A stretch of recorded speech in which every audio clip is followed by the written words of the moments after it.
আল্লাহর ইচ্ছা অনুযায়ী আল্লাহর নবীর বেটা যখন জমিন তুনে বিদায় নি লাগি একে একে 3 জন সাহেবজাদা যখন দুনিয়ায় তুনে গেলাগি নবীজি তান কলিজার টুকরা বাচ্চারে দাফন করিয়া জান্নাতুল বাকিত আল্লাহ রসুল সাল্লাল্লাহু আলাইহি সাল্লামে তান কলিজার টুকরা বাচ্চারে মক্কার জান্নাতুল মুআল্লাত দাফন করিয়া নবীজি যখন গড়াইয়া তশরিফ রাখেন আল্লাহর হাবিব সাল্লাল্লাহু আলাইহি সাল্লামর সাহাবী আল্লাহর কাছে আইয়া খবর হইছে ইয়া রাসূলুল্লাহ কাফির মুশরিক হলে মুনাফিক হলে আপনি নবীরে নিয়ে একটা বদনাম রটনা করে তারা হইতে স্যার নবীরে যদি আল্লাহ অত মায়া করলা নবীরে যদি আল্লাহ অত মায়া করেন তো ই নবীরে আল্লাহ নাউজুবিল্লাহ ই নবীরে আল্লাহ আটকুরা বানাইলা কেনে নির্বংশ বানাইলা কেনে তোমরা নবীরে আল্লাহ লেজ ঘাটা বানাইলা কেনে নিঃসন্তান বানাইলা কেনে কুরআন শরীফের ভাষায় আবতার বানাইলা কেনে নাউজুবিল্লাহ কাফির মুশরিক হলার এই কথা নাই আল্লাহ রসুলের খানা যখন আইয়া পৌঁছে লেখেন তফসিরের কিতাব নবীজি বড় কষ্ট পাইন আর কষ্ট পাইয়া আল্লাহ রসুলে কোনো জবাব দেন না আল্লাহ তার হাবিবর মনের গতি বুঝতে পারিয়া আল্লাহ জিবরাইলের সূরা কাউসার দিয়া নবীজির দরবারে পাঠাইয়া সূরা কাউসার নবীর শানে আল্লাহ নাজিল করে বড় করে হোক সুবহানাল্লাহ। হে নবী নিশ্চয় আপনার আল্লাহ আপনারে কাউসারের অধিকারী বানাইছে। এই কাউসারের অনেক অর্থ লেখছেন, একটা অর্থ হইল দিন, একটা অর্থ লেখছেন কুরআন, একটা অর্থ লেখছেন ইসলাম, বিভিন্ন অর্থ লেখছেন। আরেক অর্থ লেখছেন হে নবী কাফির মুশরিক হলোর ধারণা হইল আপনি নবীর সন্তান হল আওলাদ হল বেটা বংশ দুনিয়ায় তুলে উঠাই নিছেন আল্লাহ। তারার ধারণা হইল বাপর সন্তান মারা গেলে ই বাপর বংশ দুনিয়ায় শেষ হয়ে যায়, বাপর সন্তান মারা গেলে ই বাপর পক্ষে মাত্রা মানুষ কেউ থাকে না, বাপর সন্তান মারা গেলে ই আওলাদে ই বাপর লাগি ভবিষ্যতে কেউ দোয়া করনেওয়ালা থাকতো না, মাতনেওয়ালা থাকতো না।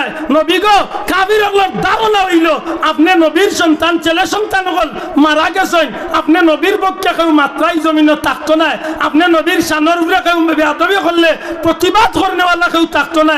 কাফির হলোর ধারণা হইল আপনার আওলাদ নাই, এ আপনি দুনিয়ায় চলে যাওয়ার বাদে আপনার নামদাম এই জমিনে উঠে যাইব, আপনার নামদাম বন্ধ হয়ে যাইব, আপনার আলোচনা বন্ধ হয়ে যাইব। ও আমার হাবিব আমি আল্লাহ জানাইয়া দিলাম কাফির হল আবতার, তারা নির্বংশ, আপনি নবীরে আপনার আল্লাহ কাউসারের মালিক বানাইছে। এই কাউসারের একটা অর্থ আনইন হে নবী আপনারে কাফির হল হইছে আপনি নির্বংশ, কাফির হল হইছে আপনি নিঃসন্তান, কাফির হল হইছে আপনি আটকুরা, কাফির হল হইছে আপনি লেজ কাটা, কাফির হলের ধারণা আপনার আলোচনা বন্ধ হয়ে যাইব। কিন্তু আমি আল্লাহ জানাইয়া দিলাম আপনার আলোচনা বন্ধ হইতো না, আপনি লেজ কাটা নাই, আপনি আটকুরা নাই, আপনি নির্বংশ নাই, বরং আমি আল্লাহ আপনারে কাউসারের মালিক বানাইছি।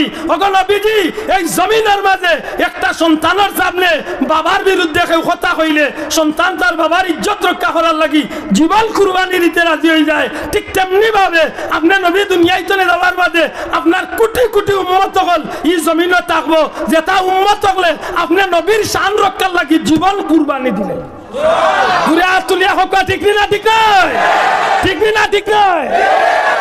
নবীর শান রক্ষার লাগি নবীর উম্মত হলে জীবন কুরবানি দিতে পারেনি না পারে না? দিছেনি না দিছে না? অসংখ্য প্রমাণ আছে, অসংখ্য প্রমাণ আছে নবীর শান রক্ষা করার লাগি মানুষ আল্লাহর রাস্তায় জীবন দিছে। সুবহানাল্লাহ। এর দায় রাসূলে পাক সাল্লাল্লাহু আলাইহি সাল্লাম উম্মতের রুহানি বাবা, যদিও আল্লাহ নিষেধ দিছেন, আল্লাহ নিষেধ দিছেন মা কানা মুহাম্মাদুন আবা আহাদিম মির রিজালিকুম ওয়ালাকিন রাসূলুল্লাহি ওয়া খাতামান নাবিয়্যিন। আল্লাহ নিষেধ দিছেন আমার নবীরে আমরা কেউ বাবা ডাকবার কোনো সুযোগ নাই। কিন্তু কুরআন শরীফের আরেক আয়াতে আল্লাহ প্রমাণ দিয়ে দিয়েছেন আন-নাবিয়্যু আওলা বিল মুমিনিনা মিন আনফুসিহিম ওয়া আজওয়াজুহু উম্মাহাতুহুম। নবী হইলা মুমিন হলর জানর চেয়ে আরো নিকটে, আর নবীর বিবি সাহেবানি হল হইল মুমিন হলর মা। সুবহানাল্লাহ কইনা। নবীর বিবি সাহেবানি হল মুমিন হলর কিতা শোনা ভাই নজরে হোক কিতা মা। অতএব নবী হইলা উম্মতে মুহাম্মাদির রুহানি পিতা। এই নবীর রুহানি সন্তান হল ই জমিন যতদিন আছে থাকবো ততদিন পর্যন্ত নবীর বিরুদ্ধে কেউ মাতিয়া পার পাইছেও না, ইনশাআল্লাহ কিয়ামত পর্যন্ত আইতো না। এ কথা মাননি। উত্তর ভারতের ঘটনা কয়েকদিন আগে আপনারা বিভিন্ন লেখনের মাধ্যমে জানছেন বা পড়ছেন। বিভিন্ন সময় ইতালিয়া উঠে আল্লাহ রসুল সাল্লাল্লাহু আলাইহি সাল্লামের বিরুদ্ধে মাতনেওয়ালা পরিণতি সম্পর্কে আপনারা ধারণা থাকার দরকার। যে মানুষটা শিব শক্তি, যে মানুষটা নাউজুবিল্লাহ, যে মানুষটা আমার নবী সাল্লাল্লাহু আলাইহি সাল্লামের বিরুদ্ধে একটা বই লিখছিল, একজন বিধর্মী মানুষ, তার নাম, বইটার নাম আছিল রঙ্গিলা রাসূল। এই রঙ্গিলা রাসূল নামক বই লেখার বাদে যে আন্দোলন হয়েছিল ভারতের জমিনও, আর ইবাদি মাঝে দিয়া আর একটা স্কুল বা কলেজ পড়ুয়া একটা গরিব ছাত্রয় আল্লাহ রসুলের মহব্বতে ইলমুদ্দিন নামক এই যুবকে যখন এই নাফরমানটারে গিয়া হত্যা করছিল, তার নাম আছিল জয়পাল। তার নামটা কিটা আছিল? যে নবীর বিরুদ্ধে বই লেখছিল, এগুলো নাম আছিল জয়পাল, বইয়ের নাম আছিল রঙ্গিলা রাসূল। মানুষ সকল আল্লাহ রসুলের মহব্বতে আন্দোলন করেন, কিন্তু এই যুবকটা ইলমুদ্দিন নামক এই যুবকটায় হে ওয়াদা করিয়া রোজার নিয়ত করিয়া 3 দিন আগে এবার হয়েছিল চাকু লইয়া যে যেন পাইমু ইগুলি আমি হত্যা করিয়া আমার নবীর ইজ্জত রক্ষার চেষ্টা আমি করি। জেলা নিয়ত করছিল, আল্লাহ তাআলা মিলাইয়া দিছে। অসংখ্য মানুষের সামনে, কৌটর ম্যাজিস্ট্রেটের সামনে এই জয়পালরে ইলমুদ্দিন নামক যুবককে গিয়া হত্যা করছিল চাকু মারিয়া। যখন তারে বন্দী করা হয়েছে তখন মুসলমান সকল একদিকে খুশি হয়েছেন, আর অন্যদিকে মনে মনে চিন্তা তো পড়ে গেছিল বলে এই যুবকটারে বাঁচাইল যায় কিলা। খাত যেটা করছে ভালো করছে না খারাপ করছে? হ্যাঁ, আমার নবীর বিরুদ্ধে বই লেখা হয়েছিল বা রঙ্গিলা রাসূল নবীরে কটাক্ষ করিয়া বই লেখছিল এই নাফরমান। ভারতের ইতিহাস যে সময় এই ইলমুদ্দিনে হত্যা করি লাইছিল, হত্যা করার বাদে তো ইচ্ছা করলে দৌড় দিত যান বাঁচাইবার লাগি না, এই ইচ্ছা করিয়া হাত দিয়া কইছিল আমারে গ্রেফতার করো, আর ভাললে আমারে একটু সুযোগ করিয়া একটু আমারে নিয়া তোমরা ইচ্ছা মতো তোমরা যেটা করতে চাও ওটা করো। ফাঁসির লাগি রেডি।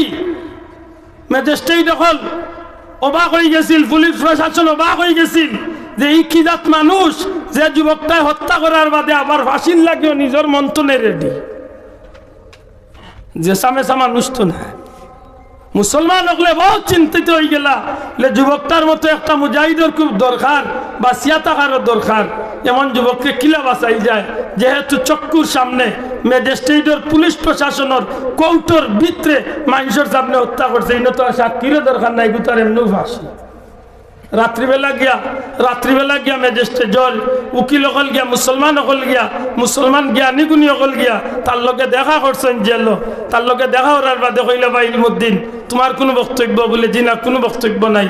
বলে রে আমরা মন চাই তোমারে আমরা বাঁচাইতাম, যেহেতু তোমার ফাঁসি হয়ে যাইব।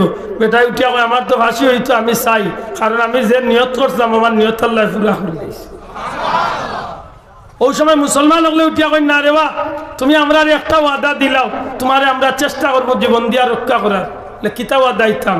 বলে তুমি ও কথা কান ম্যাজিস্ট্রেটের সামনে খালি কইবাই বলে যে সময় আমি জয়পালরে চাক্কু মারছি এই সময় আমার মাথা ঠিক আছিল না, আমি কিতা করছি কইতাম পারতাম। উকিল তো বুদ্ধি, তারা কই লিব যে একজন মস্তিষ্ক বিকৃত মানুষ, পাগল মানুষ, একটা দুর্ঘটনা ঘটে গেছে যেখানে ওইবার হয়ে গেছে, হয়তো আমরা চেষ্টা করুন বাঁচাইবার। হ্যাঁ আসিয়া উঠিয়া কই পাগল হয়েছে নি, কিতা কইতা? আমি যে কামটা করছি 3 দিন রোজা রাখিয়া নিয়ত করিয়া আমি এই কামটা করছি। একেবারে মন বেজার হইয়া মুসলমান সকল ফিরিয়া আইছেন।